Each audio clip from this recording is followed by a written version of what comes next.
Friends हमारे साथ jasmine Kaur है। जैस्मिन कौर मोहाली से है। इस बार स्कोर है 657 सेकंड अटेम्प्ट, और फर्स्ट अटेम्प्ट में स्कोर था 558। जैस्मिन ने हमारा short duration revision course join किया, टारगेट बैच ज्वाइन किया। जैस्मिन से उनकी जर्नी के बारे में समझेंगे। जैस्मिन, सबसे पहले ये बताइए आपके चश्मे का नंबर क्या है?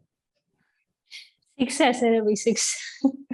बहुत ज्यादा है, मतलब ये नीट की तैयारी करते करते हुए है या शुरू से ही है?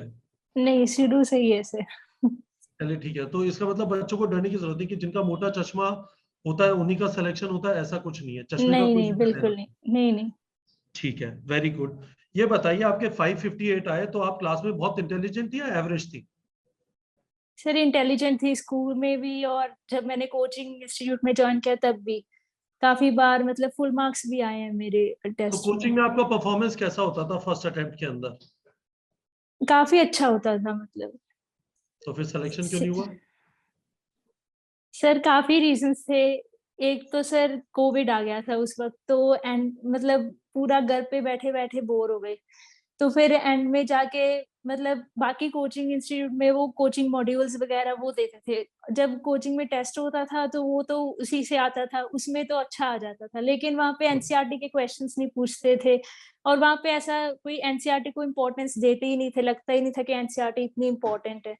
तो उसमें फिर लगता था कि एंड में एनसीईआरटी कर लेंगे, अगर कोचिंग मॉड्यूल हो गया तो एनसीईआरटी तो अपने आप हो ही जाएगी। और मुझे ये लेकिन बताइए जैस्मिन, मैं आपको एक मिनट यहाँ पे रोकना चाहता हूँ। क्या सच में कोचिंग का मॉड्यूल और एनसीईआरटी में बहुत ज्यादा फर्क है? नहीं सर, मतलब जो एनसीईआरटी में होता है वो कोचिंग मॉड्यूल में भी दिया होता है, पर उसमें काफी ज्यादा एक्स्ट्रा भी दिया होता है, तो पता नहीं चलता कि कौन सा एनसीईआरटी से है और कौन सा एक्स्ट्रा है। और बाकी जब एनसीईआरटी पढ़ते हैं तो उसमें काफी जगह ऐसी है जहाँ पे चीजें गलत दी हुई है, या मतलब काफी स्कैटर्ड तरीके से दी होती हैं, जिनकी वर्डिंग ऐसी होती है कि समझ ना आए कुछ भी। लेकिन कोचिंग मॉड्यूल में सिंप्लीफाई करके उन उस मतलब कुछ लाइनें वहां से उठाई होती है, कुछ एक्सप्लेन किया होता है, तो सम वो नहीं पता चलता कि डायरेक्ट एनसीईआरटी में कैसे दिया हुआ है कुछ भी। डायग्राम्स भी काफी मतलब मॉड्यूल्स में मॉडिफाई कर दी जाती हैं, जबकि एनसीईआरटी में काफी डायग्राम्स ऐसे हैं जिसमें बहुत कंफ्यूजिंग है और लगता है कि गलत है एक्चुअल में ये। पर वो दी होती है वहां पे एनसीईआरटी में, लेकिन मॉड्यूल में सही कर देते हैं, तो हमें नहीं पता कहाँ पे क्या है। तो आप ये कह रही हो कि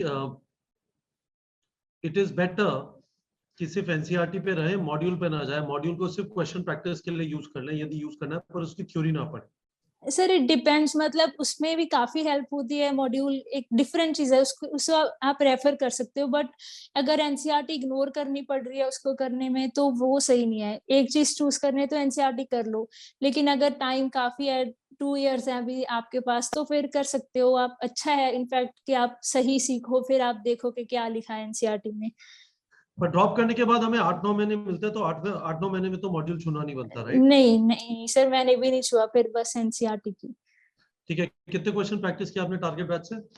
सर 15,000 के अराउंड किए थे। ठीक है। और आपको लगता था कि हमारे जो टेस्ट होते थे वो बहुत ज्यादा डिफिकल्ट होते थे, ऐसा क्यों था? सर वो ट्रिकी क्वेश्चंस होते थे बहुत ज्यादा, मतलब लगता था कि समझ ही नहीं पाए क्या था, या इतना सोच नहीं पाए। लेंथी क्वेश्चंस भी लगते थे मुझे पर्सनली, तो मेरे कम ही मार्क्स आते थे उसमें। पर देखिए, यदि आप बायोलॉजी पहले पेपर करती हैं, तो आपने यदि 2022 का पेपर करना चालू किया होगा, तो आपको हमारा पेपर याद आ गया होगा। हम भी मोटे मोटे सवाल देते थे, इस हाँ बार जी। हिंदी ने भी मोटे हाँ मोटे जी। सवाल दिए। हाँ जी, मतलब आपके टेस्ट में भी मुझे इतना ही टाइम लग जाता था बायो करने में, तो मुझे लगा नहीं कि कुछ ज्यादा टाइम लगा है। चलिए, बहुत अच्छा है। आप अपनी फैमिली में पहली डॉक्टर होने वाली हैं। Yes sir. तो ये बताइए, मैंने जनरली देखा है पंजाब के अंदर ड्रॉप करने का ज्यादा सीन नहीं है। यूपी, बिहार, मध्य प्रदेश, राजस्थान में लोग काफी बार ड्रॉप करते हैं। पंजाब में यस, जनरली नहीं करते हैं, तो आपको पुशबैक नहीं आया कि रहने दो?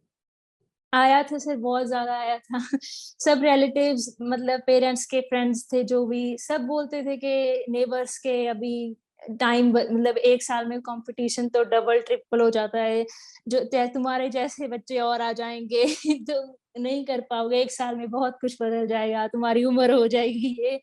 लेकिन फिर मैंने सोचा कि नीट तो ऑलरेडी बहुत बार पोस्टपोन करते रहे हैं, ये अगर मान लीजिए ये ऐसे ही कर देते कि अगले साल से होगा, तो फिर भी तो हम रुकते ही, तो 1 साल का रिस्क तो हम ले ही सकते हैं। और बाकी मेरा भाई है जो मतलब जब मुझसे बड़ा है वो 8 साल, तो उसका ये था कि जब LKG UKG 2 क्लासेस होती थी, लेकिन हमारे टाइम पे सिर्फ 1 है, तो उसका भी तो एक तरह से 1 साल एक्स्ट्रा ही लगा है। तो ये कोई बात सी मुझे वैलिड इतनी लगी नहीं, मैं क्या आपको पर चलो एक करते चीज हैं। बोलनी चाहिए थी, जो भी आपको बोल रहे थे कि बहुत लोग आ जाएंगे, उनसे आपको कहना चाहिए था मेरे जैसे बहुत लोग नहीं आएंगे, मैं मतलब बहुत मेहनती और यस। ठीक है। तो आपने क्या सीखा, मतलब जब आपका पहली बार सिलेक्शन नहीं हुआ तो क्या आपकी 2-3 लर्निंग्स थी जिनके ऊपर आपने वर्क किया ज्यादा? सर एक तो था कि फर्स्टली तो मतलब मैंने क्वेश्चन प्रैक्टिस नहीं, मतलब पहले मैंने काफी किया है पूरे 2 इयर्स में, लेकिन जब लास्ट मंथ थे तब मैंने इतनी नहीं की, एग्जाम पोस्टपोन हो रहा था तब मेरे से इतनी क्वेश्चन प्रैक्टिस नहीं, मैं थ्योरी पे ज्यादा करने की कोशिश की। अगेन मेरी एनसीईआरटी पहले नहीं हुई थी, तो एनसीईआरटी को करने में टाइम जा रहा था ज्यादा। तो फिर मैंने सेकेंड अटेम्प्ट में तो स्टार्टिंग से एनसीईआरटी रखा, और जो टेस्ट थे स्टार्टिंग से ऐसे देने लगी कि एनसीईआरटी बेस्ड ही हो। क्वेश्चन प्रैक्टिस को लास्ट मंथ्स में मैंने बहुत ज्यादा तभी किया मेनली, पहले तो ज्यादातर थ्योरी थी। और फिर मैंने सीखा कि एक अपने आप को कंपेयर मत करो दूसरों से, जितना बस हमें चाहिए उतना करो, क्योंकि वो एक नेगेटिव सा साइकिल बन जाता है जब आप कंपेयर करने लगते हो कि कम आ रहे हैं फिर और कम आते हैं और कम आते हैं, तो पीछे रह जाते हैं। उससे अच्छा कि जितना हो सकता है उतना कर लो, बाकी बाद में फिर देखा जाएगा। ये सीखा एक। और बाकी ये भी सीखा कि मतलब पढ़ने के लिए you don't need to isolate yourself from everything. तो कुछ तुम जैसे पहले सही बात 2 है। साल मेरा दिमाग में ऐसा था कि बस सब कुछ छोड़ दो, पढ़ने लग जाओ तभी कुछ होगा। लेकिन फिर मतलब फ्रैंकली स्पीकिंग तो मतलब मैंने पहली अटेम्प्ट में ज्यादा मेहनत की थी, सेकेंड अटेम्प्ट में उतनी मेहनत नहीं की, लेकिन बिल्कुल फिर सही भी बात है। रिजल्ट ज्यादा आए। तो वो एक मतलब स्मार्ट वर्क भी होता है, आपको अपने आप को ठीक रखना है, मेंटली हेल्दी रखना है, वैसे भी हेल्दी रखना है।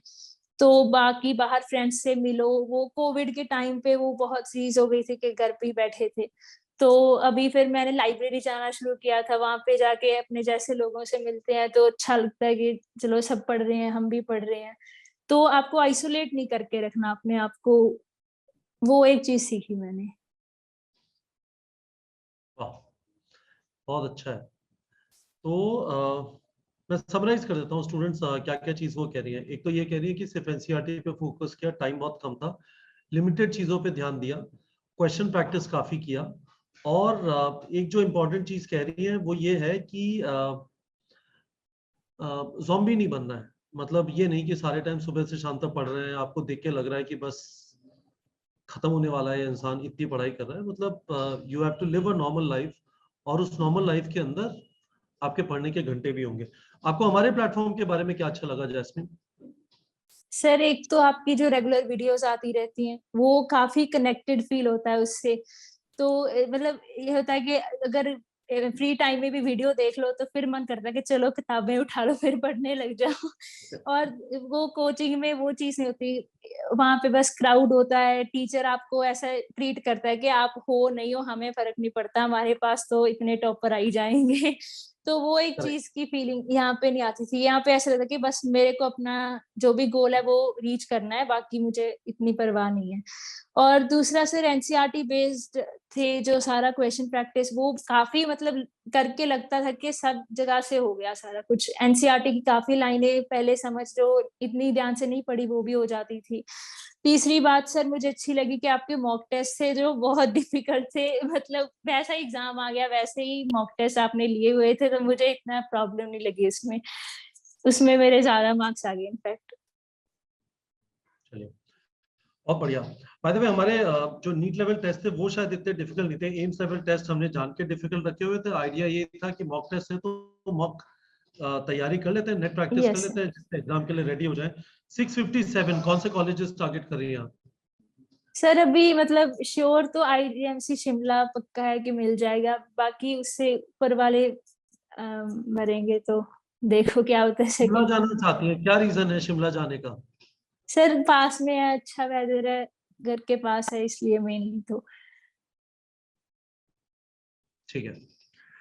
तो आपके सामने जैस्मिन कौर, स्कोर है 657, आईजीएमसी शिमला टारगेट कर रही है। फर्स्ट अटेम्प्ट में 558 था, काफी सारी चीजें इन्होंने बताई जो काफी सारे ड्रॉपर्स को इम्प्लीमेंट करनी चाहिए खुद के ऊपर, चाहे वो एनसीईआरटी के ऊपर फोकस हो, चाहे वो क्वेश्चन प्रैक्टिस के ऊपर हो, चाहे वो बैलेंस बना के रखने में पढ़ाई और नॉन स्टडी टाइम को। Thank you so much Jasmine for this interview and thank you congratulation. Sir, thank you sir, thank you so much.